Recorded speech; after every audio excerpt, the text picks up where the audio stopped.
Ask yourself this. What is your priority? Look at this in a quadrant. Think about this. Write this out. Quadrant. Okay? So you put in across a quadrant. So the top part is priority, high priority.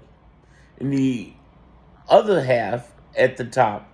So on one side, say the right, you put high priority. On the top left, put things you control. Then on the bottom, you put things you don't control. And then you put low priority. Too many of you are stressing out over stuff that's a low priority for you personally, things you don't control. That doesn't mean you don't care about your fellow man or woman or kid or human being, but that means you are having high anxiety over shit that ain't even directly related to you and shit that you don't control.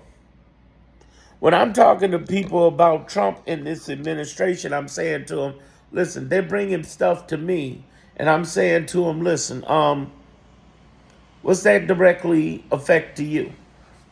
And they say, well, that's bad. That doesn't mean just because it don't affect me that I don't care. No, I understand that. But you're stressing your body, yourself, out over something that you don't control and that you are not directly involved in.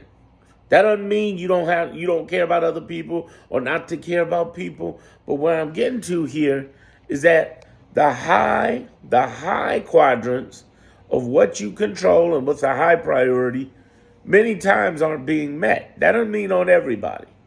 But I want to bring this up because let me give you an example. People will tell me, oh, the news, Jake Tapper did this. And I'm looking like, okay, how does that affect your day again? Or, man, Trump's going to go and do this. He's going to do this with a plane. Yeah, it's bad. It's horrible. But how's that affecting you again? That doesn't mean that something ain't going to happen or that somebody's not going to do something about it. I keep telling people, justice is slow as hell in America, but it's absolute. Every major crime in America caught up, for the most part, many crimes, caught up with them, directly or indirectly. And with this guy, especially when we're talking about government, with this guy, government moves slow, but he can't be in that office forever. I think he could resign in less than 365 days, but he can't be in that office forever. And one thing he has a history of is bringing people down with him. And many times, it ain't him. It's the people around him going down. There's a template to this. It's called the Trump failing formula. Something I created. If you ever hear it anywhere else, know where it came from. His playbook, his score, the challengers, and the psychology. The idea is that he has the same playbook. His score is weak because he's lost 90+% of his cases. The challengers that are coming is almost half the union, 23 Democratic states. Not to mention the ACLU and other nonprofits and the federal judges, a third branch of the government, of a decentralized government. Do you realize these are the United States of America? So as you're seeing these actions happening, the thing you got to look at is say to yourself, okay, he is putting out a ton of executive orders, but how effective are they? Do not confuse those rims on tires that spin around and look fancy and golden. Do not confuse that with the tire. The rim will spin around and go nowhere. The tires will take you everywhere. This man is a rim.